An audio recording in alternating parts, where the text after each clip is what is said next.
Stories from Parliament. Votes for Women, Part 2.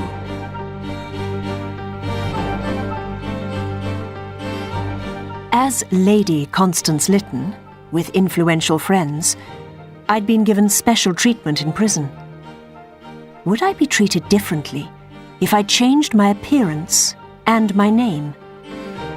I decided I would join the suffragettes' next march of protest, disguised as an ordinary working woman. A woman by the name of Jane Wharton. I went to buy a pair of glasses and the plainest, least fashionable dress and coat and hat, and had my hair cut short. I could tell my ugly disguise was a success. You know, ladies, I think she's actually bought that hat. I felt embarrassed as well as pleased by my disguise. But this was nothing compared to what my fellow suffragettes were going through in prison. Many were now on hunger strike, refusing to take food, and being forced to eat in the cruelest way. So I travelled by train up to Liverpool to join the protest outside the prison, where we knew this cruel treatment was in force. In front of the prison governor's house, Miss Emily Davison spoke to the assembled crowd. If there are no men in Liverpool who'll stand up for these prisoners here, let the women do their part. Stay and blockade the governor's house till the prisoners are released. 2 policemen seemed to have their eyes fixed on me. I was determined to get arrested and imprisoned, so I began to throw the stones I was holding. Though I didn't throw them at the governor's windows, all I did was drop them over the hedge into his garden. But that was enough. Right, that's it. The 2 policemen grabbed me by the arms and marched me off to the station. Miss Davison struck one of them on the back. Let her go! She's done nothing! Let her go, I say! So she was arrested too.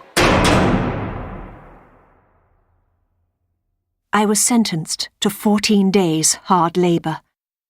And thanks to my disguise, Jane Wharton, as I now was, received none of the special treatment that had been offered to Lady Lytton. Now I learned exactly what my fellow suffragettes were subjected to. Each day, a wardress brought me all my meals, but as each meal was brought to my cell... I don't want any, thank you. Very well. Then, on the 4th day, a doctor entered my cell with 5 wardresses. So then, This one's Jane Wharton. Jane Wharton. And this is your 4th day without food? You must be fed at once, but I would urge you to take food willingly. You'll find it much more pleasant.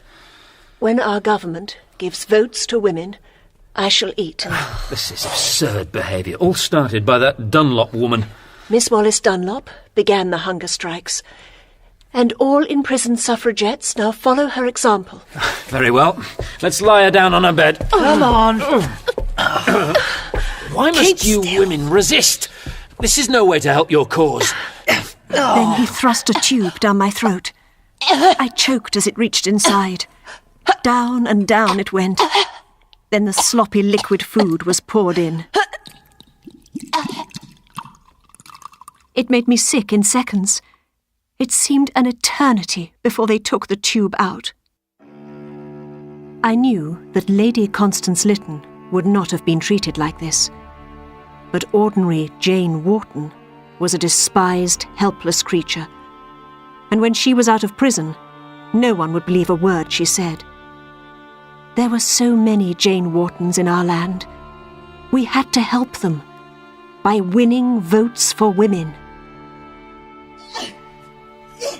Before long, through the wall, I heard the sounds of forced feeding in the cell next to mine. It was almost more than I could bear. But at last, the ghastly process was over, and all was quiet. Then I tapped on the wall and called out, "No surrender. Votes for women." And there came an answer from beyond the wall. No surrender. Votes for women. I think it was Miss Davison. I couldn't be sure. But now, as I think back, I am quite sure of her most famous deed. On the 4th of June, 1913, Emily Davison was at the front of the crowd at the Epsom Derby. With the horse race in full flow, she stepped under the barrier and onto the track. 2 horses thundered past her, but as another, the King's horse, galloped round the bend, she lunged towards it and was bowled over and trampled under its hooves. Some said it was suicide, to bring attention to our cause. But Emily had bought a return ticket to the race. I believe that she had no intention of dying as she did. I believe that she was trying to hang a suffragette flag on the passing horse, so that when it crossed the finishing line, the King's own horse would be flying the slogan, "Votes for Women." Perhaps it was a turning point. I don't know. It had taken years, but in 1918, women were given the vote, if they were over 30. Perhaps in time, women will have the vote on the same terms as men. Perhaps one day, they will even be elected themselves. I hope for this, at least, that anyone in future times who has the right to vote will use it and will remember the struggles of the suffragettes. Deeds, not words. Deeds, not words. Deeds, not words.